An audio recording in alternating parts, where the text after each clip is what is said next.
Hi, Frequent Flower subscribers. It's Sarah Lobu with Main Street Florist. And today we are working with some beautiful delphinium flowers and some Israeli ruscus. We're going to make a really clean, simple vase. This is a perfect exercise if you were just coming in and buying a full bunch of stems from us, or if you're purchasing them somewhere else, like a wholesaler or a grocery store, of just a simple way to arrange a vase that you can do at home. I'm going to start with my ruscus. So in the subscription for the 10 stems, you are also going to get 10 stems of ruscus and 10 stems of the delphinium. I'm going to start by removing any of the foliage that will fall below the water line. And I'm just stripping it off with my hands. If you feel more comfortable, you can certainly wear gloves as you do this. In my vase here, I already have clean water and a packet of floral food. That floral food is just going to help your flowers last a little longer by feeding them, but also by keeping bacteria in your vase of water at bay. It is a good tip to be changing out your water and trimming your stems every other day to help them last longer and to stop that growth of bacteria. Okay, so we're going to start with the Israeli ruscus. And I'm going to give each stem a trim as I place it into the vase. And you notice as I place it, I'm going to rest it on the side of the vase just to hold it for now. As I continue to place, I'm going to crisscross my stems. When we crisscross our stems, we create a grid that when we get to our delphinium stems, that grid is going to help hold them in place. I'm going to keep working around the vase, crisscrossing those stems, creating that grid. I'm going to save my last few stems to give me a little bit more height in the center. And I realize I need a step stool so that you guys can see me. And it's only going to be more dramatic when I get that delphinium in there. So already you can see by crisscrossing our stems, there's not a lot of movement.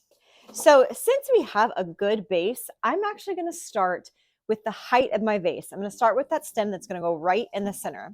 And looking at my stems of delphinium here, I have some that are really, really full, and I have some that are a little less full. Still beautiful, but less full. This one is a showstopper, so she is going to be my top center height. So typically what I do is I want to measure my stem against the vase. To keep things proportional, you want to do about 1.5 times the height of the vase so that it feels balanced. If you go too low with it, it could be the look that you're going for, low and lush, or if you go too high, it feels a little bit unbalanced. Now, if we're doing event work or things like that, we break those rules a little bit.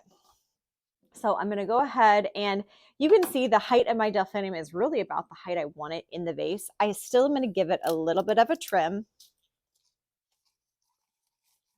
and go right down there in the center. And because we have that nice grid in place already with our foliage, this stem will stay exactly where we want it.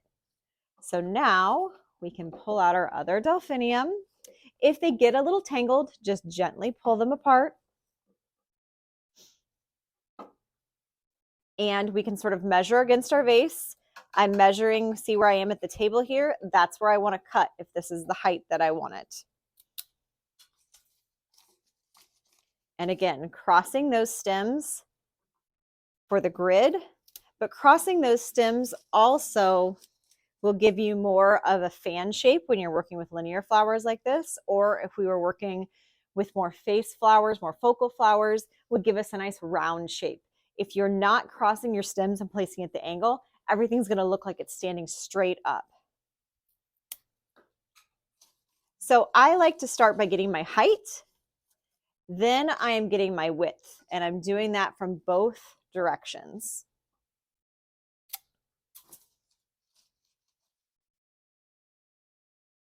Now I can start going in the other spots that are open, giving a little bit more height.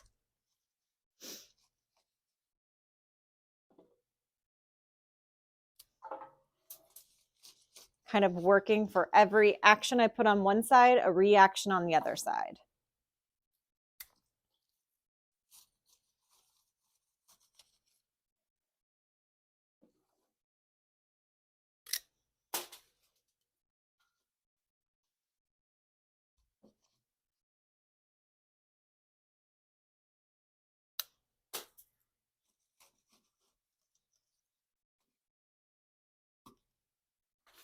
So even if we weren't working with a monobotanical arrangement here, monobotanical meaning all of the same flower, you still get the same idea. So if we were working with other flower types or a mixed bouquet, your placements would still be very similar to give you that same shape.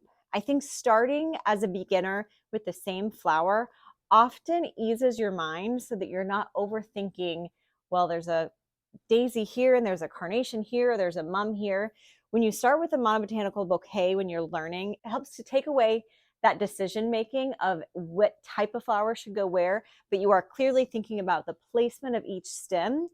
Then as you get the feel for how placement works, you can start mixing your bouquets up. I hope you guys enjoy these flowers at home with you this month.